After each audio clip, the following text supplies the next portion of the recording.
The chilling mystery of the Yde Girl, the world's most infamous bog mummy. The 2,000-year-old mummified corpse of the Yde Girl was uncovered by Dutch laborers in a bog in 1897, and many believe she was either executed or sacrificed. On May 12, 1897, two laborers dredged peat from a stiff veen bog near the Dutch village of Yde, believed to have been the devil. Rising to the surface without warning, the deformed and blackened corpse, with hair the color of fire, sent the men running. Now known as the Yde Girl, she'd been preserved for 2,000 years. Returning hours later, the terrified laborers used the peat they'd been collecting to cover the corpse from view. A slip-knotted rope around her neck and stab wound near her collarbone suggested she'd been killed. Much of her hair and teeth were missing when the village mayor found her 9 days later. Finding her severed foot, hand, and partial pelvis in the muck, he collected her remains and let Drents Museum officials investigate. While it took a century for answers to surface, they revealed her as a 16-year-old girl who died between 54 BC and 128 AD. Though the circumstances of her death remain debated, experts discovered the Yde Girl suffered a severe case of scoliosis and stood at 4.5 feet, leading some to believe she was killed in a ritual child sacrifice. History of the Yde Girl. The peat cutters who unwillingly dislodged the Yde Girl's body were naturally unaware that their grisly discovery would one day be historic. While village and museum officials took possession of the body by May 21, 1897, its identity remained a mystery. There was a noose wrapped tightly around the neck 3 times, with a ghastly expression on the face, and a slew of severed limbs, suggesting a brutal death. Half of her hair was shorn off and her teeth were gone.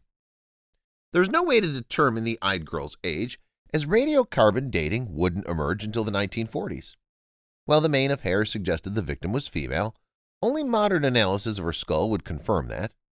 The enigmatic body was put on display at Drents without further study. However, in 1992, Manchester University professor Richard Neve took revealing CAT scans of her skull, which identified her as female and placed her at around 16 years old, due to the lack of wisdom teeth. A debilitating curvature of her spine was identified as scoliosis, while her abnormally swollen right foot suggested a limp. Radiocarbon dating revealed that she died at the turn of the Common Era, with the bog's tannic acid preserving her sense. When experts reconstructed her face in 1994, the Yde Girl saw international fame. The reason for her killing remained uncertain, but Dr. Roy Van Beek of Wageningen University has ventured some guesses. 2 theories have been reported. The first of those states that it involves people who are not living according to customary rules. Bog bodies were maybe people who were convicted criminals or found guilty of adultery. The second, more widely spread explanation is that it's about dedicating sacrifices to a higher power. How did the Yde Girl die? Using the landscape and topography as the foundation of their 2019 study, Dr. Van Beek and his peers determined that Yde Girl's death was likely a small affair, far removed from the community. We do know now that the landscape was a mosaic of remnant forests on higher grounds and low-lying fens of pastures and Celtic field systems, said Dr. Van Beek. People settled on the ground moraine ridges that would stay dry all year. The girl may have originated from a nearby settlement on the Yde Ridge.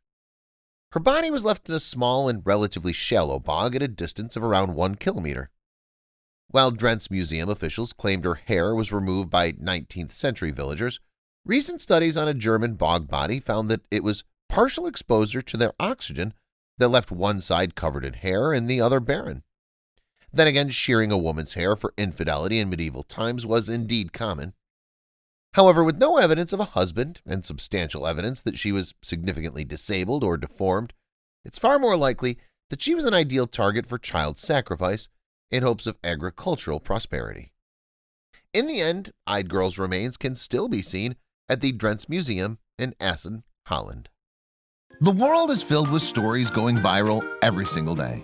But how many of these sites can you actually follow? We understand that your day should start with positive stories, stories that resonate with you. And so we started Jojo Stories. Our mission is to create meaningful stories that cover everything from animals to anthropology, history to environment and lifestyle. The kind of content you read on our site will be one you'll want to share with your family and friends. We hope you'll join our growing family and be part of our community. Welcome to Jojo Stories, jojostories.com.